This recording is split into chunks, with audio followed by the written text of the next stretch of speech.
Welcome to Cohn and Krueger. I'm Grant Cohn. That's Larry Krueger. You may have heard him this Hello. morning on 95.7 The Game in the Bay Area. He's everywhere. He's hot. I don't know about that. He's hot. I'm popping. So he's popping. The Niners are popping. We went through a real dead period. Now all of a sudden there's rumors. There's information. We're going to get into a lot of Jimmy G stuff. But first, let's talk about arm fatigue, a term I'd never heard of until recently. But here's the thing. When Colin Cowherd and Mike Silver brought it up, I was very skeptical. But then I went back and I saw that Matt Mayoko and Jennifer Lee Chan, before OTAs, said on a podcast that they spoke to a very high-ranking member of the 49ers front office who told – this was last year – who told them that, arm fatigue was a concern. Not that he'd miss time, but it's something that they're monitoring because he gets a little soreness after throwing. Maybe this was after the entirety of the season. So I guess it is something that someone's talking about internally in the organization. To me, it seems like small potatoes. Yeah, a guy who throws a football gets sore a little bit. Plus, he didn't play at all in 2020. Maybe that was part of it. Are you concerned about this report? I'm not. I'm absolutely not. But I will say this: the motion has a lot of power to it. There's a lot of. It's the kind of motion you could hear. If you're standing right there, it's got motion. It's not like every quarterback throws a little differently. There's a lot of power and a lot of torque in Trey's arm movement. But I've never heard of such a thing. I've never heard anybody really voice that concern. Also, I don't remember, was there a day that it was reported last year that he could not go because of arm fatigue? I don't remember that day. I don't remember that story coming up. Now, he wasn't the starter every week, so maybe they hid that within. I don't know that. But I don't remember that. And then as far as I'm a little skeptical as well. Why? Because the same reason that, Skip Bayless and all those shows basically park their car at LeBron James's door. Right. I've seen it and you've seen it. If you do a video on the baseball giants, you may get this kind of reaction. You're going to get double that if it's on the Niners. You're going to get quadruple that if it's on Trey freaking Lance. And I've seen it. So since I've seen it and I know you've seen it, we're a little bit more skeptical, I think, because it's easy to see that, hey, just park your car at Trey Lance Avenue, report anything, and that will be good for your company. That will be good for your show, the growth of your network, whatever company, whatever you're looking for. Trey will get traction. So I'm a little skeptical about this story, to be totally honest. Also, Trey Lance skepticism, Trey Lance criticism, because it creates almost a panic in the 49ers fan base, and I think it gets people worked up. The way I look at all this news, it's new because Colin Cowherd and Mike Silver just brought it up, but to me, it's old news. This is what Matt Mayoko and Jennifer Lee Chan were talking about before OTAs. Ryan Harris before OTAs. This must have been something on the Niners' mind during the offseason, before OTAs. Then Trey Lance comes in and eviscerates the Niners' defense. Everyone from D'Amico Ryans to Trent Williams gives the kid big-time praise that they didn't give him before. Seems like old news. I mean, I'm not really concerned about it. I think a lot of these reporters need to get new information post-minicamp about how the Niners feel about Trey Lance now. I didn't see anything in the minicamp that would make me think that Trey wasn't a full go. And I thought he threw the ball well. Thought he threw it accurately in the red zone that second to last day. I thought he threw it accurately down the field the last day. To me, I've seen improved accuracy from what I saw last year. So I don't know. And as far as that's just accuracy, the accuracy part of it, the fatigue part, I guess we'll never really know the answer of the truth on that, but I've never heard of such a thing. As far as I've heard like Brandon Crawford talked about it, Grant, at the end of spring training, the spring training, and you start to throw and it's February and now you've thrown for 2 straight weeks and it's the middle of March, it's still spring training. And it's like, oh yeah, there's some arm fatigue and soreness that you throw through to build up this and that. And then your arm gets stronger. I've heard of that, but I don't know that I'm not concerned about Trey's arm fatigue potential long-term. Me either. And it's like, the way Mike Silver reported it is that he actually said that there are days when Trey Lance throws a lot and the next day he can't throw at all. If there were a day where he couldn't throw at all, I mean, the entire practice isn't open to the media, but the first half hour is where they're warming up. quarterbacks throw a lot of passes in that warm-up period before it's team drills. I mean, it might be 100 passes. If he didn't do any of that, it'd be a story. A lot of people would see it. People would talk about it. So I don't think it's ever happened where he actually had to take a day off. What Mayoko said before OTAs is that the Niners were sort of considering maybe monitoring it and putting him on a pitch count in certain situations, but nothing about days off. And then maybe this was just something that happened over the course of a long season. As you know, he's a rookie, he's 21. It was December. Maybe he got a little soreness down the stretch of the year, but I don't think it's anything that's an issue right now. It feels like old news. Yeah, I mean, or not a non-story altogether. Yeah, I mean, I don't see this. And it does make you wonder, though, about the source and their motivation. Other than that, I have no concerns about Trey. And then the other thing that's kind of weird is that, you know, Mike and Colin are people that report things that other people see. You know, I get that. But if you were there yourself and you saw it, you know what I mean? I'm not seeing any of those things there. Yeah. And I was there. So you're going to tell me that you know more because you talked to somebody from above, but you know, we just watched him throw and there were no signs of fatigue. And in terms of the source, I'm not going to speculate because I just get it wrong. But my question is, how does this benefit the 49ers? Like Matt Mayoko said, a very high member of the Niners front office. How does this benefit the 49ers to put this out there off the record? This regime was all about not leaking things at first. So in this high-ranking person's mind, this is good for the 49ers. How? Is it that you got to prepare the fan base for the possibility that Jimmy might come back this year? Because he might. We don't know. And if he does, we're going to tell people it's a good – I just don't understand.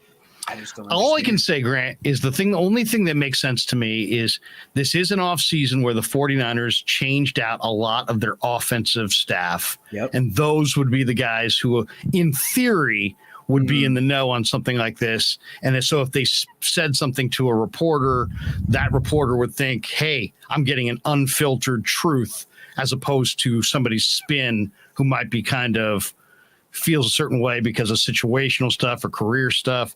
The fact that if the Niners had the exact same coaching staff from this year to last year, would be one thing, but how many offensive assistants moved on? How many new offensive assistants are there? And almost all of them are on the offensive side of the ball. I got a theory. There's a reason we're getting mixed signals from the 49ers on their quarterbacks. And I think the reason we're getting mixed signals is I don't think they're in lockstep as an organization on what they want to do. I don't think they were in lockstep about moving on from Jimmy. I think a lot of people felt he was scapegoated and that the trade for Trey Lance made no sense. I think a lot of people felt that it was the right thing to do. And I still think there's two camps in the organization. Now, if they'd missed the playoffs, there probably wouldn't be, but they went to the NFC Championship game. And we know how Eric Armstead, a lot of these players have voiced their admiration for Jimmy Garoppolo. And I think they trust Kyle to an extent, but maybe some people in the organization whose jobs are on the line are saying, whoa, before we just jump away from Jimmy Garoppolo, who's not good enough, and we don't know anything about Trey Lance, why don't we just maybe keep the dude in the organization for a little bit longer, especially since no one wants to trade for him? I don't know. Maybe that's what they're preparing us for. Maybe, I don't know. Could be. No, it's a good point. I mean, there's no question he's a charismatic leader. There's no question because we can see his flaws as far as a downfield passer. It's all there. And the mistakes that he makes are mistakes that he kind of repeats and late in the down, over the middle, floats it, doesn't account for the defenders, not that accurate down the field, definitely not very accurate outside the numbers. We'll have 3 or 4 moments a game sometimes that are just like, what? So we see, it gets hurt a lot. We see the flaws, but they like the guy. Clearly, he's very popular.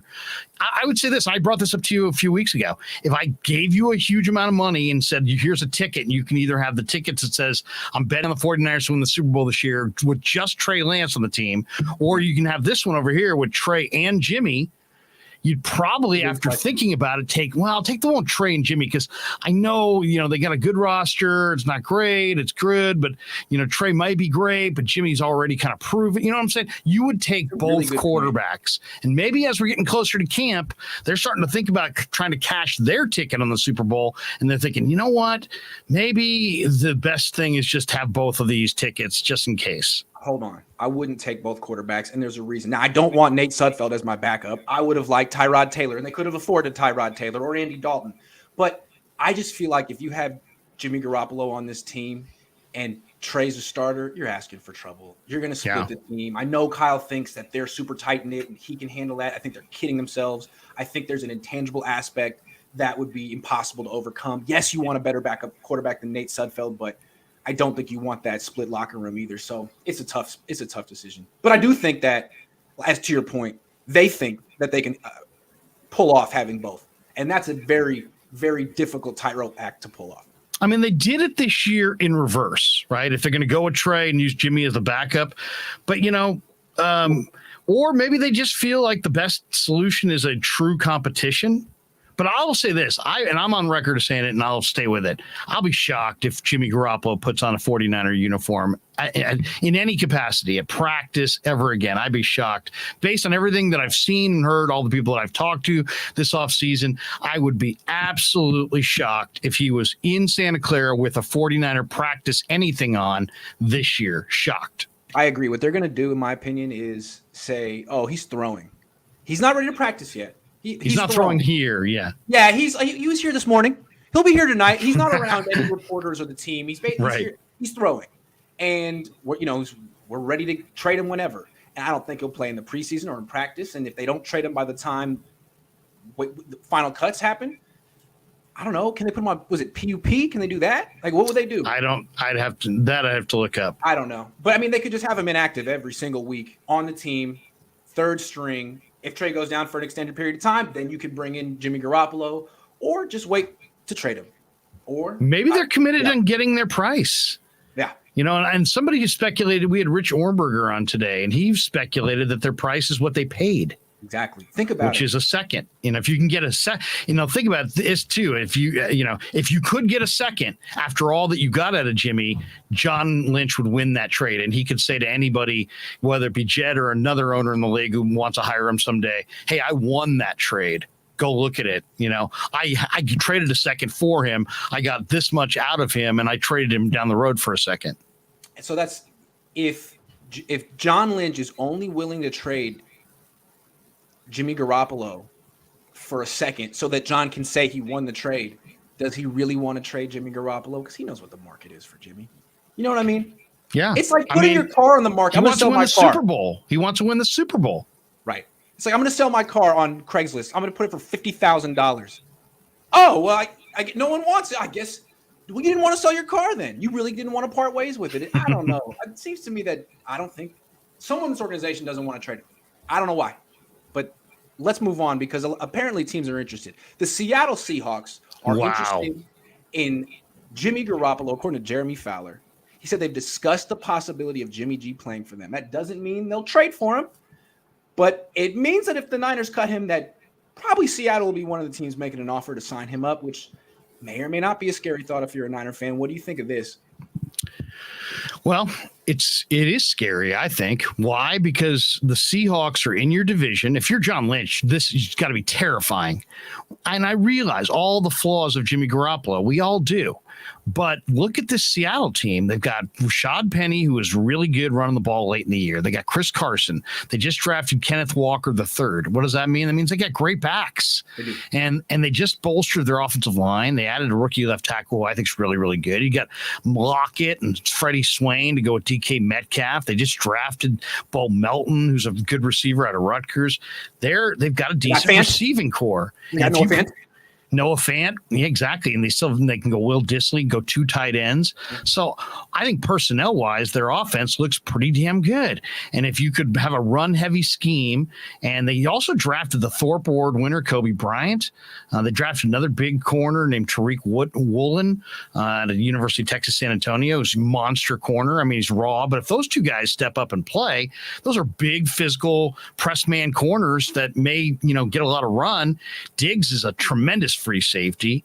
I've never been a big Jamal Adams fan, but that's a hell of a secondary on paper. So I'm just saying, they still, they get some questions up front. It's not the same defense they used to have, but you put Jimmy on a pitch count on a run heavy scheme, and maybe their defense comes of age a little quicker than people think. And Seattle could be a 9 or 10 win team and a playoff team, and you could be looking at 5 or 6 wins and looking for a job. So if I'm John, I'd want a good price to throw him to Seattle. That's for sure. Right. Because look, I don't think I'm not afraid of Jimmy Garoppolo on the Seahawks. I think the Niners could handle him, but it's not my job on the line. It's not Right. my job. And like, you have to worry about that possibility where the Niners don't live up to expectations and Jimmy Garoppolo goes to the Seahawks and they win and you look really, really stupid. So yeah, I mean, that's one reason not to cut Jimmy Garoppolo, right? Just the fear that he's going to end up in your division having a better season than your guy, probably for making less money. That's terrifying. Now, if Seattle wants to trade for him, that's different. But they don't have that much cap space. They have 16 million cap space. They have to figure that out. They'd have to probably extend him. Do you want multiple years of Jimmy Garoppolo? How much do they actually? To me, it seems like they're interested if he's on the free agent market. I don't know that any team's trying to trade for Jimmy to be their. I guess he'd be the starter there. I don't know, man. What do you? How interested do you think they really are? I don't. Yeah, I mean, it doesn't seem like a fit. They like to go down the field. Jimmy doesn't throw the ball down the field, but look at their quarterbacks that they have. I mean, if I was Seattle, I'd sign him tomorrow. Right. You know, he's better than Geno Smith. I don't think there's any doubt. He's better than Drew Lock. So, you know, what is the one thing that Drew Lock can kind of do? He's got a good arm. He can go down the field. Throw it down the field. Or he's a slinger. He'll take, but they look like a team that's going to be built to run the football. And if they're a run heavy scheme and you get Jimmy on a pitch count, I don't know. I mean, I talked to somebody else about this morning, and they were just like, you know what, let Jimmy go there. He's, you know, I don't fear Jimmy. Jimmy's got flaws. They're clear. I don't fear playing him. You know, it's time to turn the page, go to Trey, have confidence in Trey, and let Jimmy go wherever he wants to go, and, you know, release him essentially. Also, that pass protection in Seattle has always been atrocious. Russell Wilson got hit a lot behind that line. I'd like to see how Jimmy would do there. And then I'd like to see, you know how Stephon Diggs just like ultimately objected to playing with Kirk Cousins. He's like, I can't do this. This guy's awful. Even though Kirk Cousins isn't even that bad. I'd like to see how DK Metcalf and Tyler Lockett responded to Jimmy Garoppolo, because I just don't think they're used to a quarterback who will not throw the ball down the field, no matter if they're open or not. And that means you got to run a lot of really short routes over the middle and take some big hits. DK can do it. Tyler's a little guy, so I'd like to see that. I think it would be hilarious to watch DK Metcalf and Jimmy Garoppolo trying to hook up down the field, because DK he doesn't even move towards the ball, and Jimmy just kind of sprays it out there. These guys would connect like twice a month. And, you know, on the Niners, everyone loves Jimmy Garoppolo. He's their best friend. If he goes somewhere else, no one's going to know him. And if he's not a good quarterback and he's making wide receivers look bad and their numbers are compromised, a guy like DK Metcalf's going to show up Jimmy Garoppolo on the field. I mean, Ayuk did.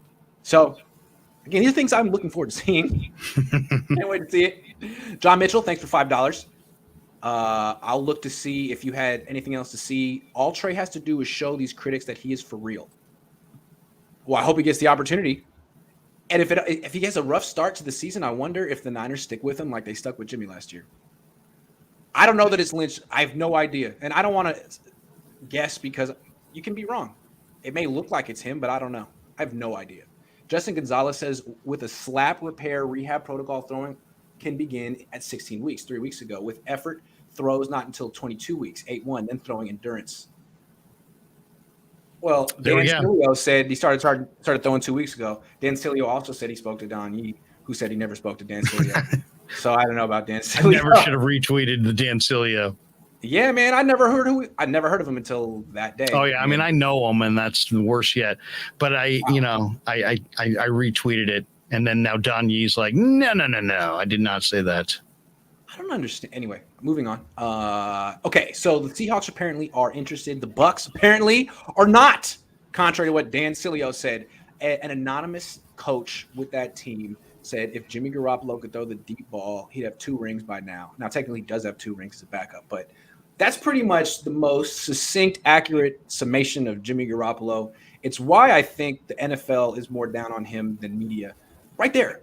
And it's funny to hear it come out of Tampa, because that's how I thought Bruce Arians – I wouldn't be surprised if it was Bruce Arians himself who said that, because it just sounds like something he would say and how he thinks. Again, maybe if Jimmy were cut, Tom Brady might say, hey, would you just give him a $2 million contract, bring him? But I don't see them trading for him to be their backup. doesn't make, it makes no sense. I mean, right? Brady's going to be the guy. Right. If Brady's not the guy, unless they feel like Gabbert is so bad that their season's over if Brady gets hurt, if Trask is so raw that their season's literally over. Gabbert is that bad. Yeah, I mean, we saw Gabbert, and bad. Trask is kind of stiff with I don't think has a huge arm. So maybe, but then that's another team that likes to go down the field, and is Jimmy going to be able to make those throws? I don't know. I mean, Jimmy Garoppolo. I mean, the only thing is Tampa does have a nice defense. Yes. And they improved. They improved that defense even more in this draft. So they're. Tampa might be if they want to have him on a pitch count and he's just there. Sometimes general managers look at their team and go, what do we really need? Oh, well, our biggest fear is our quarterback's 45 and will he stay healthy? And then it's like, well, who could we get? And they just keep talking about it. And sure enough, figure out a way to do it. So that would be interesting, but hard to picture that's a fit. I mean, unless the Bucs want to give Tom Brady a game off once a month and have him only play 12 games because he's old and it's a long season, I don't understand why they would need to bring in Jimmy now. If they want him to be the heir apparent to Tom Brady next year, sign him next year. He's going to be available next year. Why are you trading for him now? Giving the Niners something, extending his contract, it seems very unnecessary, especially when no other team is trying to trade for him, unless Cleveland gets bad news with Deshaun Watson. I don't even know when that's coming down. It sounds like it could be a couple more weeks. We'll see.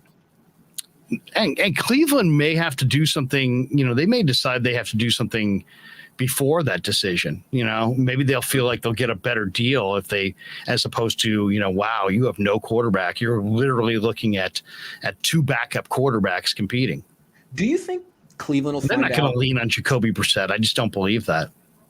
Do you think Cleveland will find out the extent of the suspension when we will, or before?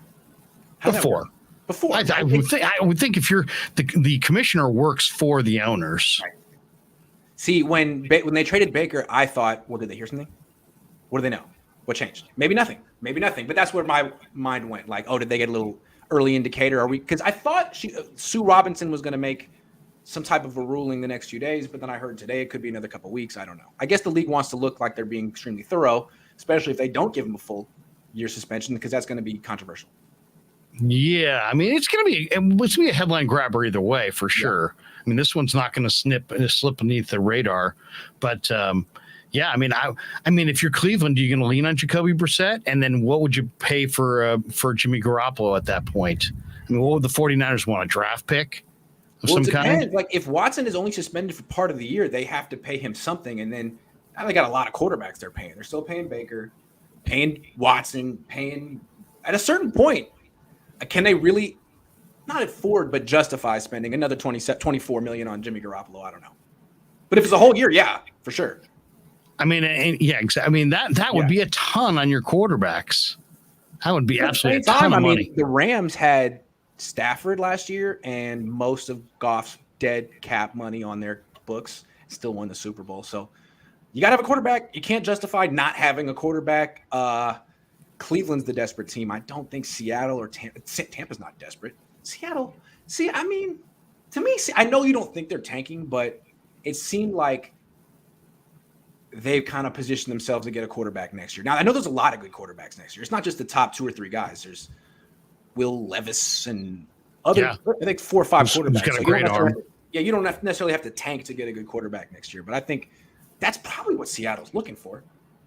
Unless they haven't added that veteran that makes you say, they're in go for it mode. That's for sure. Right. Okay. We talk about this every week, but now we haven't talked in a couple of weeks, and camp starts in 2 weeks, and it's getting right up to the deadline.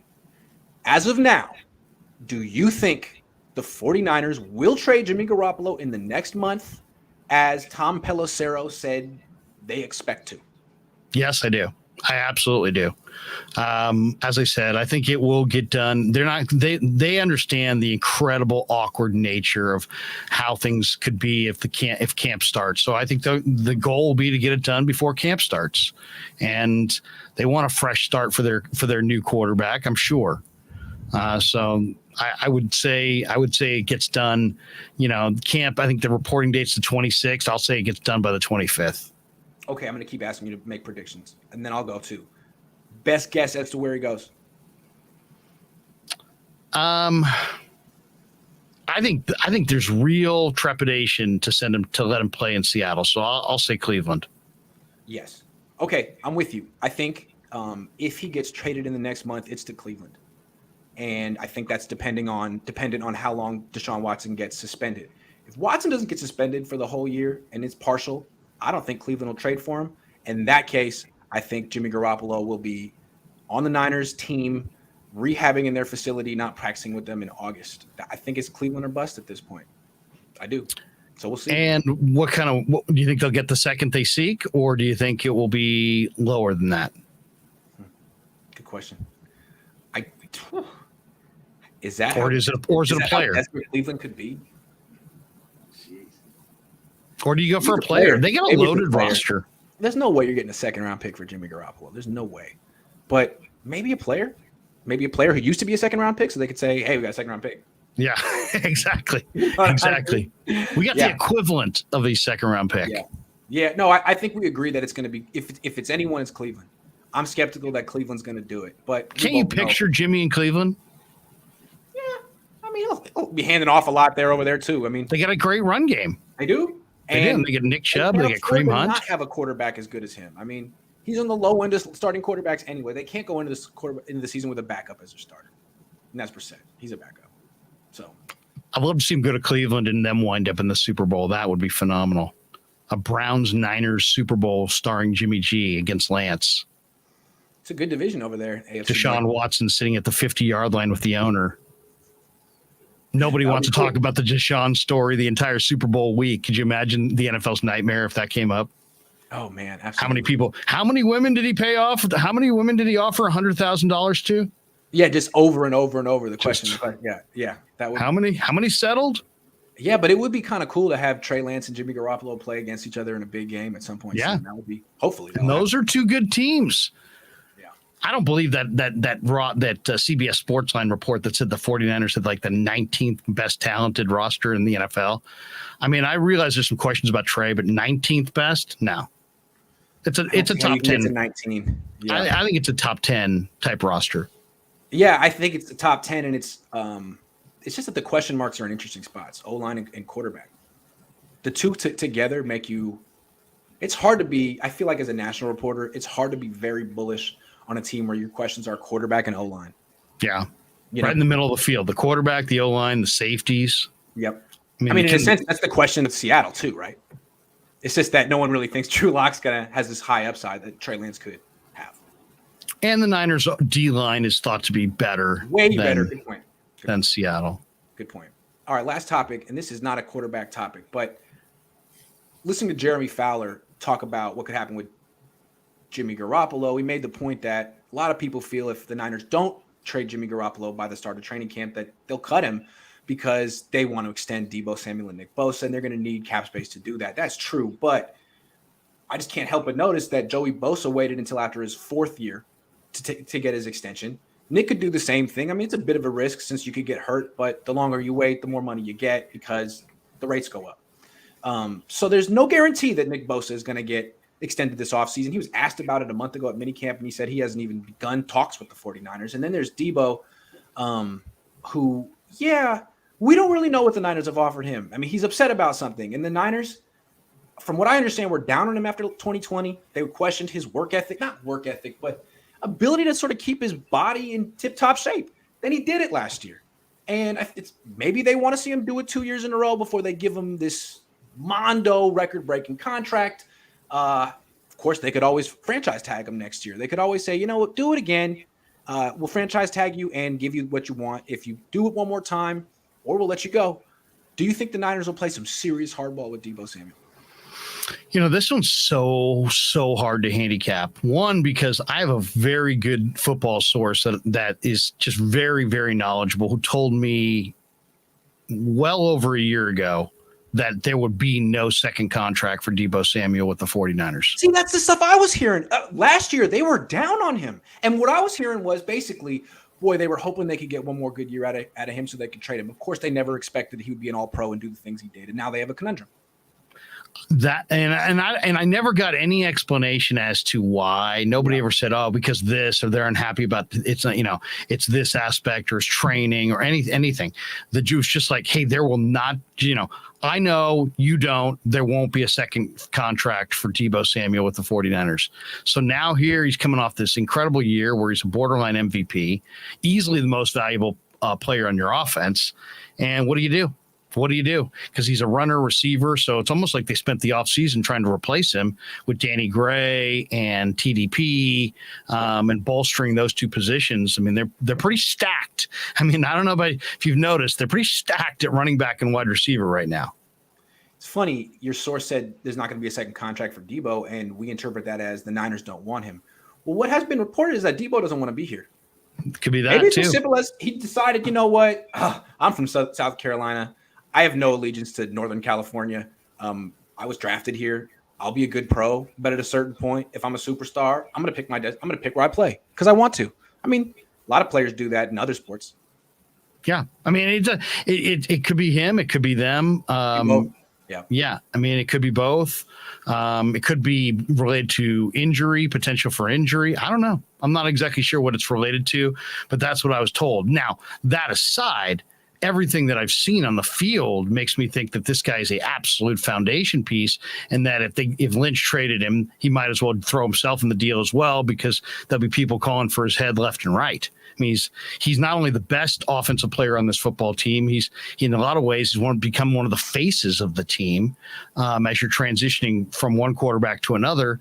And in a lot of ways, he's the soul of the team. People saw him walking out of the locker room with Trent Williams and kind of almost looked like kind of a follow me type thing.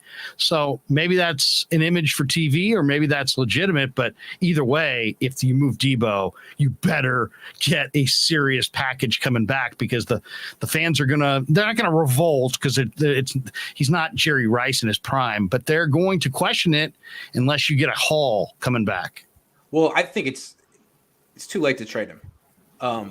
But I think what the deal is, the reason the Niners were down on him and maybe hesitant to give him what he wants right now, is that when Deebo isn't locked in, he tends to gain weight. And I think this happened last year in 2020. From what I heard, he reported at like 230, and the Niners freaked out.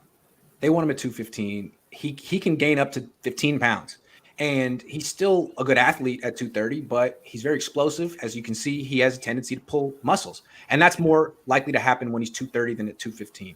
So if they have a question about, the consistency of his body, I mean, if you've seen him this offseason, at times you see pictures of him, he looks a little round. So maybe the Niners feel a little question about how consistently he can be in that type of shape. I mean, last year was kind of a contract year for him. He thought that if he did everything right, he'd get the big extension, and he did everything right, and can he do it again? From the Niners' perspective, we don't want to trade you. We got you for another year. You're under contract. We have questions about you. If you answer the questions in your final year of contract, we will give you more money than you ever dreamed of. But you got to do it one more time. That will be actually a fair thing to say. Now, he could say, I'm outraged. He could request a trade, which he already did. Has he taken that back? No, right? He hasn't taken it back. And he came to minicamp because I don't think he wants the Niners taking more money out of it. He hasn't made that much money in the league, second-round pick. So, I mean, I don't think he has the leverage to be able to sit out a year. Plus, his contract would hold the next year, too, so they'd still have him under contract. I think he's got to show up and at least play some. And if he gets hurt and dogs the year and says, I don't want to play, that's 6 games, I'm done, that affects his stock. So I think the Niners got him. It just – that's super hardball coming off the year, the way they utilized him. If they played it that way, that would be viewed as super hardball, would it not? I mean, it's not. I don't know Prague that well. Does Prague play super hardball? I know he usually gets his price, but I don't know. That's almost borderline super hardball, almost insulting. Absolutely. I mean, you're basically asking him to be toxic or disgruntled at best. He'd have every reason to hate you for life. And I don't know, like, does Kyle Shanahan want that smoke? He likes people to call him by his first name and to be the good guy. I don't know if he can be that tough, tough coach that people hate. Hey man, you're in charge of this roster and you didn't, hey, sorry, bud.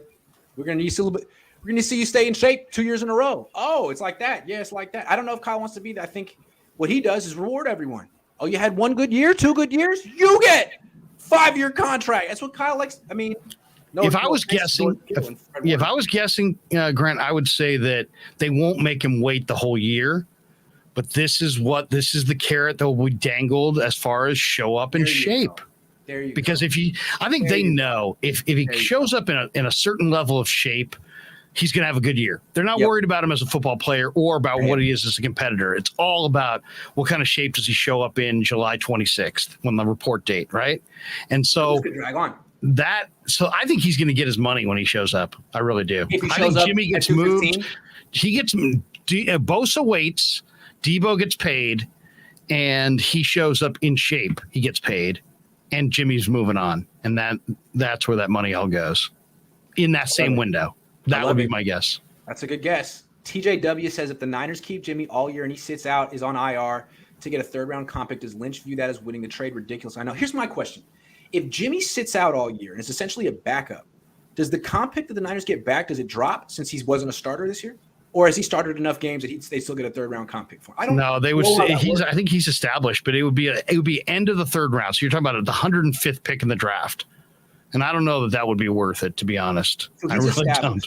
He's established. So that essentially means that John's not going to take anything less than the 105th pick in the draft for Jimmy Garoppolo. That's where we stand. So if Cleveland wants to trade him, you got to beat that. Right. Because I don't think the Niners care about the $27 million. I mean, Jed already said he'll pay it. They said they've budgeted for it. Yeah, they don't care. And if they need to create $4 million in cap space to extend Debo, there's 100 ways they can do that. That doesn't involve anything with Jimmy Garoppolo. So, I don't know. Yeah, I mean, if as long as they can do their business, why would they be forced into a pressured situation on the quarterback when maybe they don't know, maybe they have 10 questions about Trey. Maybe 8 of them have been answered. Maybe 2 of them have not been answered. Maybe they want to still see that all 10 are answered before they move off of their only other quarterback they think they can win games with. I mean, that makes sense. They got a lot of guys in that room who and I know, Grant, if Trent Williams has no shot at the Super Bowl this year, that's not going to be a happy Trent Williams. No. What bugged me about the Niners offseason is that they didn't commit to Trey. They could have poured $24 million more into the roster, into helping Trey, if they were that confident in him. But clearly they're not. As we talked about earlier in the show, they're not 100% confident. And so rather than take a leap of faith, which could, if it backfired, cost them their jobs, they're going to hedge this year, I think, and keep Jimmy Garoppolo around unless they can get a 3rd-round pick or better for him and have that safety net. So if Trey Lance stinks early in the year, guess who's here? Or if he gets hurt. I think they feel more comfortable spending money on a Trey Lance hedge than Trey Lance support. But I could be wrong. You still think he's going to Cleveland. Cleveland could bail the Niners out and give Trey Lance a super highway to be this team's starting quarterback. With no I will say this. Jed did say, because I don't think Jed's quite as smooth a talker as some of these other guys. Jed did say, hey, we're ready to have this guy in the roster for the next 2 years. He said that. Right after it wasn't nobody pushed him to say that. Nope. He picked those terms. He could have said 1 year. He said 2 years. So they want everybody to think that they've got the potential to keep him on that roster. And so if you want him, they want what they got. They want to win the trade, or they want the insurance. They view the insurance has certain value to the insurance, and ultimately that's what he would be if he's sitting behind Trey. And I do feel that maybe Kyle's not worried about his job security, but I think John, to an extent, is thinking about it because he has lost some trades, some big ones. He lost the DeForest Buckner trade, at least for now. He lost the D Ford trade for sure. He can't lose another trade. This was his big win. He beat he beat Belichick. He beat the Patriots. He got Jimmy, and to cut him it was a big loss, and not a big loss, but actually, you could even argue it's a win. They've gotten enough out of a 2nd-round pick trade, but he might feel that's another loss on my resume, and it might make him feel, insecure in his position as a general manager. I understand that, but at a certain point, his job is to do what's best for the Niners, not what's best for his resume. The only thing I'll say is that I'm starting to think about the distraction of having the quarterback, and there would be a distraction for sure. but they almost seem like they could probably endure it. Because it is two quarterbacks at least have mutual respect for one another. We know that that's firmly established. It's not like it's a toxic thing between the two guys. I don't think, I think those guys get along, and it's just a matter of the questions and the drum beat and the distraction. But I don't think it's the kind of distraction that would prevent them from winning. This isn't New York or Philly. I don't think it's necessarily the interpersonal relationship between Trey and Jimmy, that Jimmy would be subversive or antagonistic. I think it's just the psychological aspect of Trey knowing the Niners don't fully have confidence in him, that you still got the guy lurking right over your shoulder. He's the monkey on your back. You can't get rid of him. And if you do anything, and it's like with that, don't you think that might resonate with the other players? Because that is the situation that the rest of the players are actually in. Well, most quarterbacks are not in that situation, but maybe it will resonate with them. But what's going to happen with Trey is that you're opening the door for everyone to second guess everything he does. Nothing he does will be good enough unless he starts the season 4-0, because it'll be his arm was a little sore after practice, or the ball wasn't spinning, the spiral wasn't good enough. We've seen it already. It's young Montana all over again. Exactly. Because Jimmy doesn't need to prove himself. Jimmy wins. Jimmy is liked. Jimmy is established. So Trey has to be better. And he can't prove that he's better until he plays for like 2 or 3 years. So he is going to get nitpicked by his own team, his own front office, relentlessly. And I'd like to see them actually to be like, you know what? We traded up for you. We are all in with you. They won't do it. They're very much protecting themselves, even though they put themselves out there.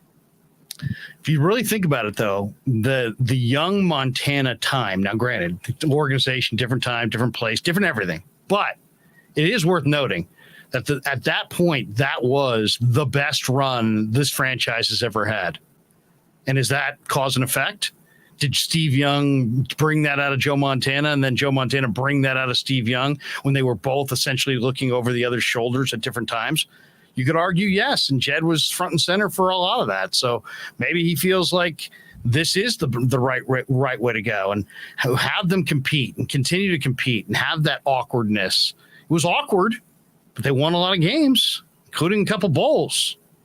They never won a Super Bowl with Joe Montana lurking as Steve Young's backup. They had to actually take the leap of faith and go with Steve Young. Now, at that point, Steve Young had won 2 MVPs. He'd gone 14-2. But they won 2 and almost went to 3 in a row with Steve looking over Joe's shoulder. Right. So, but hold on. What I'm saying is, they've proven that they can handle the dynamic of Jimmy as a starter and Trey as the backup. Trey's a kid. Trey's respectful. Trey doesn't have relationships on this team like Jimmy does. How does it work if it's reversed? It's going to be a whole different thing. Now, just because Trey's respectful and won't necessarily, rub it in on Jimmy, like how is the rest of the team going to handle it? How is the front office, coaching staff, and fan base going to handle it? If Jimmy's still there, I think a lot of people will look at it as, man, Jimmy's done too much for this franchise. This is disrespectful. It's not right. Let him free. He wants to go. It would be awesome in some ways. I mean, just think about the incredible daily. You want excitement in camp. You want a daily narrative. You want the 49ers story to be the biggest sports story in the Bay. Keep both quarterbacks all year. Run it back with your exact same team. Keep both quarterbacks all year. And don't announce anybody as the starter. Just say it's an open competition, and we'll just see. And then that's inviting the circus to town, and that would be like one of the biggest stories in the NFL all season long, every day. I'm rooting for that. Scott says, I know you are. Scott says, how did SF fall to love with Trey Lance so fast? I don't see it that way. I see it as they're willing to trade Jimmy Garoppolo, which shows some confidence in Trey, but they're also more than willing to hedge for one more year and have Trey as a starter and Jimmy as the backup, which also says something about how they feel. I think it says just as much about them as it says about Trey. Because this is the same team that thought Tom Brady was washed up and Patrick Mahomes wasn't worth a look. I mean, their track record of judging quarterbacks is spotty at best. So it says a lot about the Niners and their lack of confidence judging that position as it does with Trey himself. I really do. So We'll see. Maybe not confidence, but definitely conviction. They don't seem convicted like Trey Lance. You would think that the big question would be the day they invested in all those picks into the trade, not like some point after that. But you know what? We'll see how it goes. I think what they do, if I'm handicapping this correctly, I think they know what they have in Trey Lance, the person. They really like the person. They really like so many of his attributes, his intelligence, his love of football, the process, and everything. But there are some, with the bullets flying, and can he be accurate down the field? What happens if he starts taking some hits? How's he going to react to the season? There's a lot of unknowns with an FCS quarterback, and there's an awful lot on the line. Personally, for those guys, professionally, there's a lot of veteran players. I mean, this is going to be a place you don't want to be if all of a sudden the Niners start out 0-6 and Trey's got like 2 touchdowns and 9 picks, and Jimmy's been traded to Seattle. I mean, just close your eyes and think about that for a second. So I think they're hedging because they don't have a lot of conviction that they made the right call. I think they did make the right call, and I think time's going to prove them correctly, prove correct that Trey was the guy. But I don't know that they're convicted in it, and it seems like maybe they're not. But what's strange about that is the moment they traded 3 first-round picks plus a third to move up a month before the draft just to get in position to take Trey Lance. I mean, that's the most confident move. It seemed like the most confident move ever. When they did it, it was like, wow, they must know something we don't know. They must really like who they're going to take. But it turns out they have as many questions as anyone else about him. And it just makes that initial trade seem so strange. How do you give up that much for someone who you ultimately don't have that much conviction in, as you said? How? I mean, the Chiefs gave up a fraction of that to move up for Patrick Mahomes. And they saw a little bit, and they're like, actually, we're going all in. We're betting all of our careers on this kid. We've seen enough. When you give 3 first-round picks, you sort of send the signal like you've seen enough already. But then you bring him in, you're like, you know what? Actually, he only played 1 year at FCS school. Yeah, that's what everyone said. So strange. It's just so strange. I guess it is. Well, not only that, if they'd stayed at 13, wasn't that their original pick? Yeah. Mac Jones falls in their lap. Yeah. And there's people to this day who are pretty credible around the NFL who believe that they wanted Mac Jones. So I don't know. If they had taken Mac Jones at 13, everyone would have praised him. Yeah.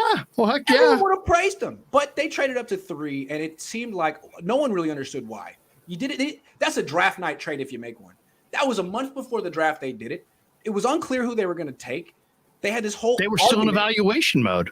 They were still in evaluation. It just was bizarre. And again, my theory is that this organization has not been in lockstep on what to do with the quarterback position in a very long time. And these are some of the consequences of that. I just think the quarterback position is so hard to handicap, and it's guesswork. At the end of the day, you're making guesswork. So I think if you said what was their reasoning here, what was their thinking with Trey, I think that they looked at Trey and said, this guy has the best skills, and if we put him in through the best process, which is redshirt him for a year, with our play caller, and you get the best talent, the best, player, and then you coach them up through the right process. And if they love football, man, you're really going to have something special. And so now we're going to find out. We're on the doorstep to finding out what he is. And I think I already saw at minicamp that this guy looks special. I feel like I saw that a little bit in the second half against the Texans. Go back to that game. The 49er offensive line was not good that game. There were free guys coming at Trey Lance, full running starts, and he's dodging guys left and right and extending plays. That was a game the 49ers had to win, and it was a rough first half. I'm not saying there's not going to be bumps in the road, but this kid, to me, is going to be a very good NFL quarterback. I'd be shocked if he wasn't. So we'll see. We'll see, but I do get the sense that maybe there's some people inside the organization that are like, maybe it would be advantageous to keep Jimmy around. Yeah, I think we're going to look back in 4 or 5 months and kind of laugh at all this hand-wringing about Trey Lance. I think we've seen signs that he's going to be really good in the limited action that he's had last year and in camp. I think what's going to happen with Trey is sort of what happened with Colin Kaepernick and Lamar Jackson. I think Trey's going to have a lot of success early on because the offense is going to be so much different with him than it was with Jimmy Garoppolo. All the principles and all the strategies that these defensive coordinators had for facing the Niners are going to go out the door. Now you have to defend the deep pass. Now you have to defend bootlegs and play action and zone and 11 on 11 run game. I mean, it's a whole different offense. I think defenses are going to be on their heels. And what you're going to see is as he gets more exposed to the league, the scouting report on him will be more sophisticated and he'll have to adjust. Happened to Jimmy. It's happening to Lamar right now. I think he's going to have a lot of success early on. I could be wrong, but I think unless the offensive line gets him hurt, he's got a really freaking good team around him, and Kyle can really make things easy. I think he's going to put up big numbers early on. I do too. I do too. The only thing is he may have to, because I think they lost a lot with DJ Jones. It's a huge year for Kinlaw. It's a huge year for the run D in the middle. They got to be able to stop the run without DJ Jones. Matthew Sanders says, Grant, I think you hit the point. Lynch is insecure. He might be completely outclassed as a GM. He understands optics, but is falling for sunk cost fallacy. Well, it's not that simple. I mean, he's got a winning team. He's done a lot of good things. He's got an extension. He's not necessarily a bad general manager. He might be a good general manager, but they got a good roster. It's just the trade history with him. I think a lot of people would say he's lost more than he's won in these big trades. And this is his big win. If you take this away, I'm not sure what his big win is trade-wise. So I think this means a lot. This is important for him. And a couple of his trades, he's really sought out sure things, right? You're trading a second-round pick, which is a big, high pick, but you're getting D Ford. You're getting the proven entity, and D Ford's body just didn't hold up. Right. So that was John's desire to let's not guess in the draft, since we tried Solomon Thomas and we couldn't handicap it. So now screw that. We'll trade a second round pick. We'll get a known commodity in D Ford, and then of course there was a reason Kansas City was trading him, is because he jumps off sides at inopportune times and his body was breaking down. I mean, I guess from Lynch's perspective, he has some sort of control over his own stock. As soon as he cuts Jimmy, his stock goes down. If he holds on to Jimmy, his stock doesn't go down. So why would you make your own stock go down when you could just wait, see if something presents itself? See if something, surf it like a wave. Yeah, that makes sense. I mean, from his perspective. But again, as a general manager, your job is to do what's best for the organization. And he's more, I think, in doing what's best for him. I guess it's human nature, but I just didn't realize that his job was that. I guess when you trade up that much for a quarterback, eventually everyone's job's dependent on that guy. Eventually. And you just can delay it as long as possible. But eventually it's about him. I guess. Well, I think he wants to win the trade, because I think being evaluated within the organization, it's tied to those trades. Right. So he knows it. He's basically stating that to us. And that's just the culture from within. But ultimately, if they can get a day 2 pick, either a second or a third round pick, that will be worth. People, I don't care what they get; it's not worth the wait. No. If you get a day 2 pick, that is worth the wait. Especially for John Lynch, it'll be like manna from the heavens if he gets a day 2 pick for him. At least the way he'll look for it. Anyway, that's our show for today. 2 weeks until training camp starts. Things are starting to happen. Thank you, everyone, for the rumors. More rumors than reports today. Maybe more reports. A lot of rumors. Larry, thanks for doing this with me. Yeah. Have a good one. We'll see you. See you guys.